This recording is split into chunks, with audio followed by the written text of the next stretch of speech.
Good afternoon, this is Jeff with Sewer Tech Northwest. Today we're at property address 710 Southwest Linden Lane here in Dundee. We're located at the rear of the home. We have a 4-inch cast iron clean out, pretty much straight out from the crawl space hatch.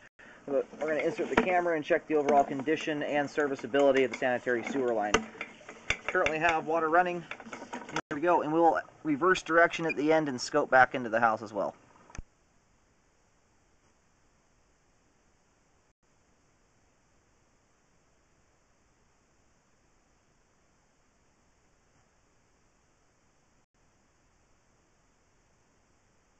Okay, so it looks like we're into some standing water here. We'll have a good look at all this when the line's drained out at the very end. It does appear that we do have a belly here.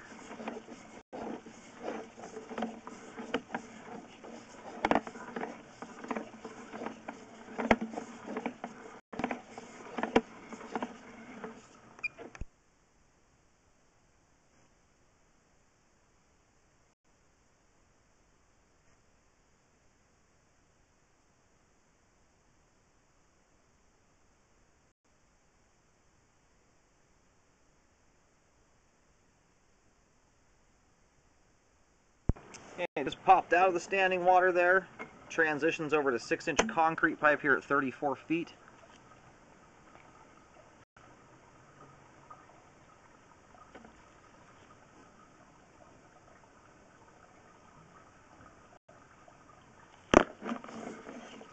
Now this is the difference. This is what the line should look like with water running versus what we saw there on the way out. There was close to 2 inches or more of at least 2 inches of standing water. That's with water running. I would imagine when we drain the line out, we're going to have obviously less water in there, but still looks like a fairly significant belly. Where I typically recommend repairs over the years, what I normally see is once you get at least 5 feet of pipe with at least an inch of standing water static with no water running, that is where I typically start to see regular old toilet paper collecting the line, not just things like paper towels and stuff that shouldn't go down there. Anyway, more than likely, we're going to recommend some type of repair on that cast iron section there. But here at 61 feet, we have reached the main lateral connection. I'm going to do locates to verify where the line terminates, and then we'll let the line drain out completely here before reeling back. This concrete section we just went through here, though, is, unless there's something hiding under the water line, this looks in fantastic condition. All right, located the camera head successfully. Line goes out to the main lateral on Southwest 7th. Which is the street directly to the right of this home.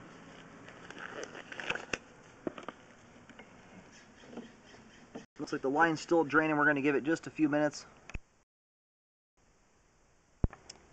Alright, we're going to go ahead and start reeling back in here. It's down to just a trickle at this point. It's nothing that's going to impede our view of the line.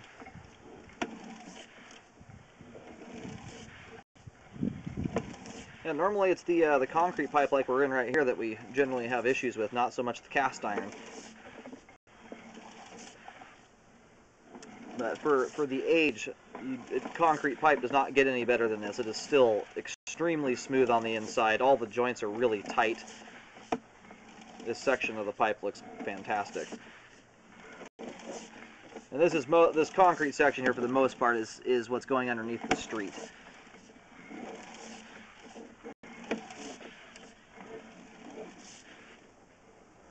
So hopefully all this cast iron pipe, for the most part, we'll locate here in just a second. In fact, I'm going to locate right here at the transition. That is where the standing water ends at.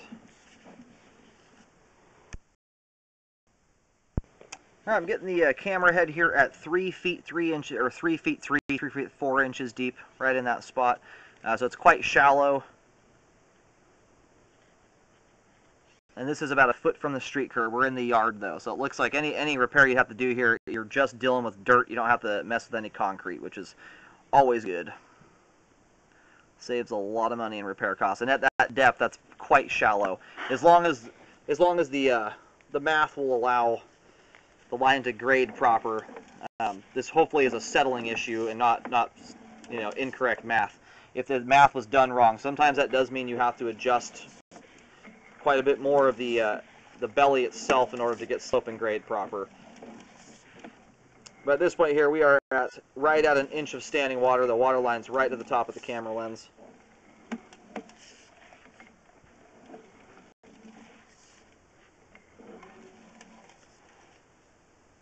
I'm going to do markings here about every 10 feet or so.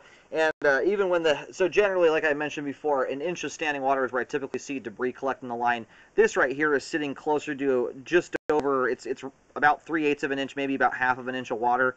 But you cannot correct part of a belly, you have to fix the entire thing.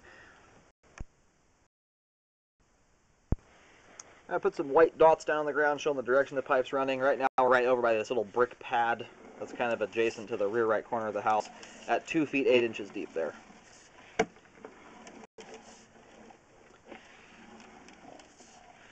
Now at this point here, we're back up to an inch of standing water.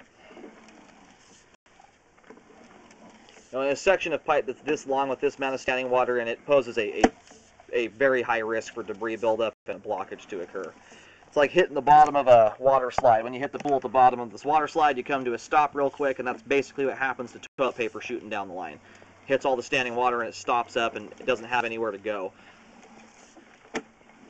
Now these are especially problematic if you're putting things like paper towels down the line, cooking oil, cooking grease, tampons, stuff that shouldn't be going down the line. It's especially difficult to clear out.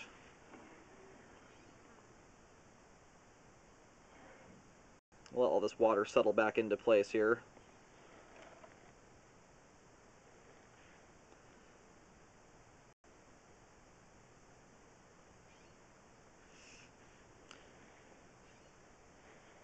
We've got a little water flow. There must be something inside that's letting water drain.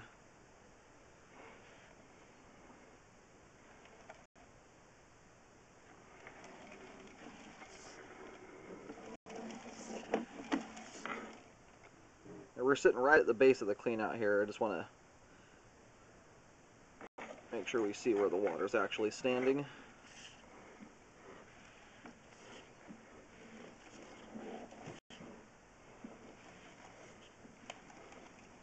Now, for the most part, it starts here at about,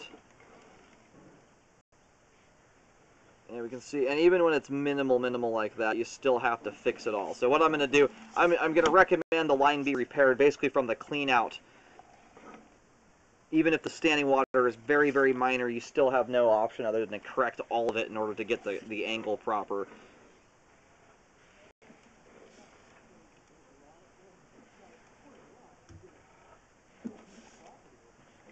Yeah.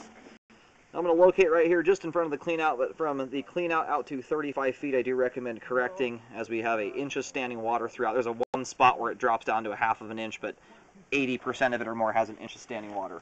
I highly recommend getting that fixed, and I recommend a rescope afterwards to make sure it was done correctly. A lot of these bellies occur at the time of installation because the ditch isn't packed properly or they don't do the math right. You want to make sure that you don't end up with a belly all said and done after it's been repaired. It happens very frequently.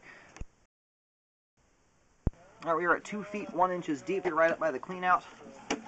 I've got right by the cleanout marked with a white T. We've got some dots going in between there, showing the direction the line is running.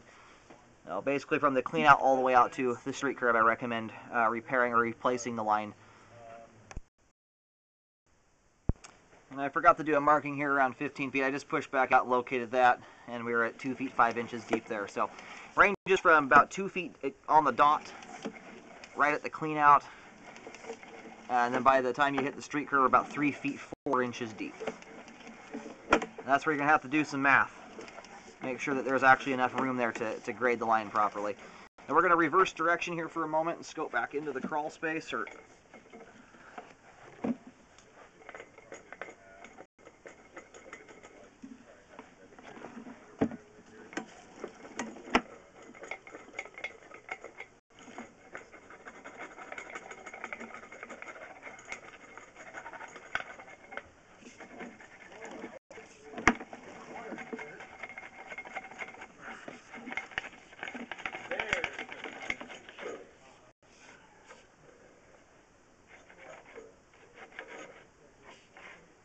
Alright, we're now going back towards the home here.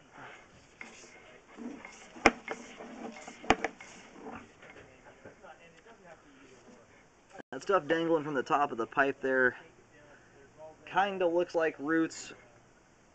We don't have any trees back here. It's possible it could be grass roots. It's really hard to tell.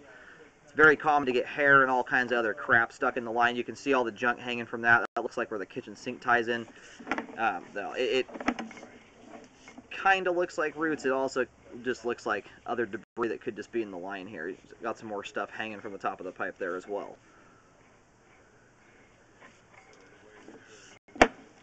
It's so gunked up, you don't get a good enough look there to really tell if that's roots or not. And that right there, we're going into the house. That looks like it's going up the vent stack. And I'll see where this is at exactly. I don't see any trees back here. Grass roots are actually capable of getting into a sewer line, but it does require that you've got a compromised joint in order for them to get through cast iron. It's pretty tough stuff.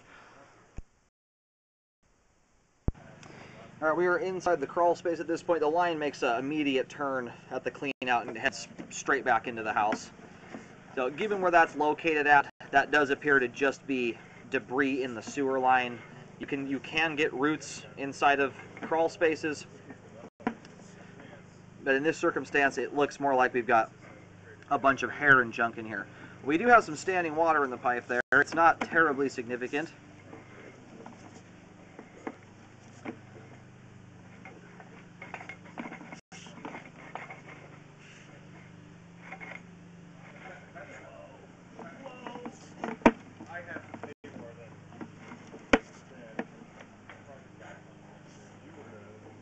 We have a pretty hard turn right off the bat there. It looks like it might be a 90-degree turn, which any 90 is usually not an awesome idea. It just causes stuff to hang up there.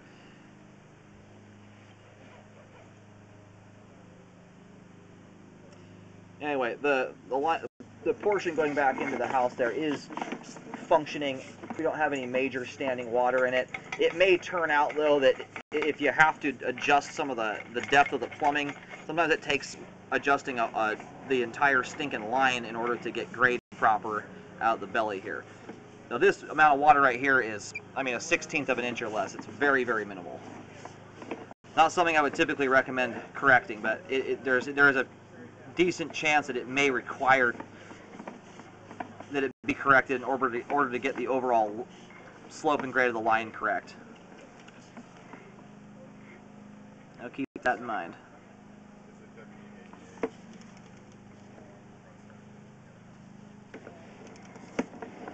And in my opinion, this would be the ideal time to redo the entire section. It's the most cost-effective time. You've got original cast iron in there, so for that reason, because you're already going to have to trench up the majority of it, I do recommend fully updating all the cast iron pipe, even back into the crawl space.